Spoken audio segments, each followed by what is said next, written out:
Here are 10 things I wish I knew sooner, direct strike tips and tricks for everyone. Let's talk about starter builds, guys. If you're starting on the top position, you go always mine first, and then you have 250 gold, which you can spend to build units so that you can make also a hero on wave 2.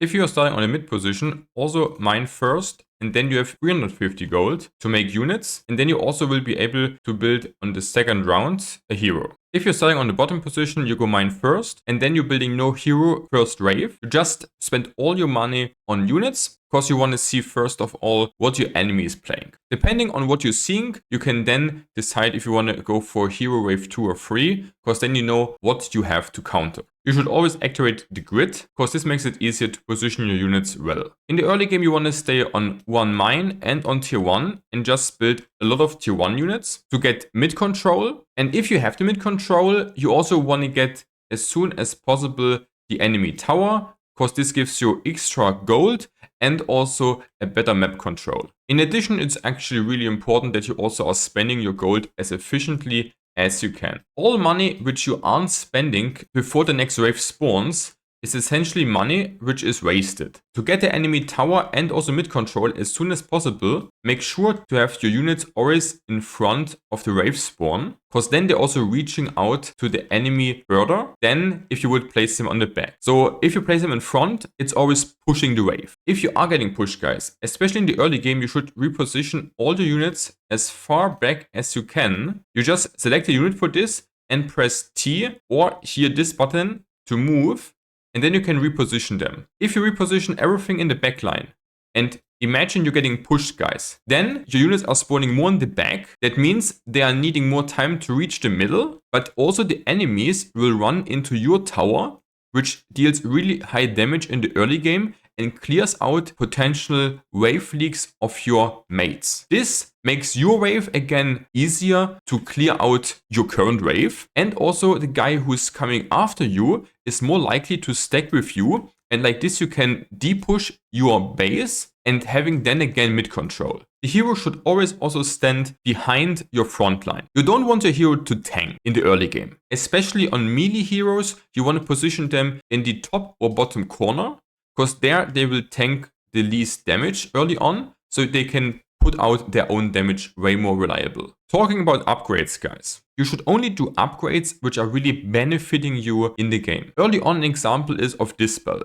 Kinda cheap, 50 gold, and if the enemy has something you need to dispel like lightning shield, it's really valuable. The damage and armor upgrades are a bit different. You only want to make one of those if you're playing a lineup with not that many casters, because casters are not benefiting from these upgrades.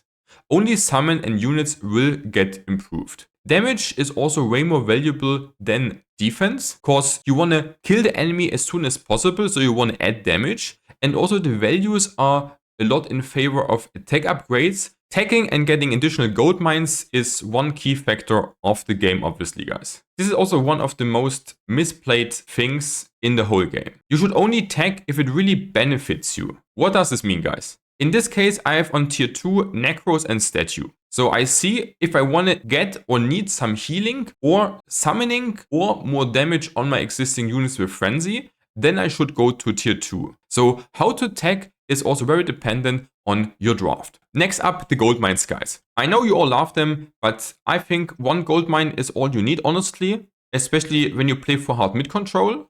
And if you're far ahead, it's fine to go for one more gold mine, but not more. The third and fourth gold mine will never pay off, because you can close out the games till the 20-minute mark in most of the games. The ability AI toggle is also very important, guys. You should use this if you want to really win a lot of games, because some of the toggles you want to always disable. For example, the statue with the mana you don't need at all, and also the cripple you will never use. So make sure that you also activate and deactivate also on ultimates, just if you want to use them, to not accidentally play an ultimate on like one unit where it's pretty wasted. People also love to do actually really level 1 items on heroes. Especially on the strength heroes, the belt is really heavily used, and I think it's pretty bad.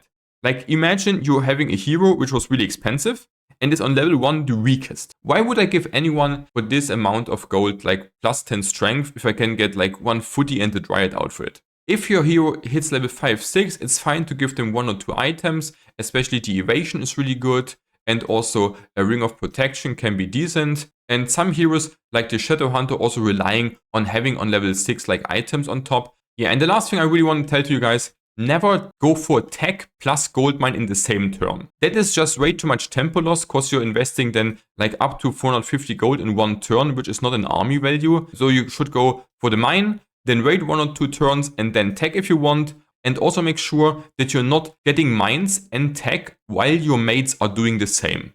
Ideally, you want to have as least tempo loss per turn as you can on the board state. So make sure to communicate with your team that one guy is teching, then you wait 1 or 2 rounds, then the next guy can teching, and also then the next guy can tech. Also, not everyone needs to be on tier 3, actually. In my games, I love to stay on tier 2 really long and let my mates like tech to tier 3. Then you have one guy who's playing for tempo a lot, and the other 2 can carry out the game. Tell us in the comments, guys, which tips you want to add to this list. If you like the video, then subscribe and like there, guys. Thanks!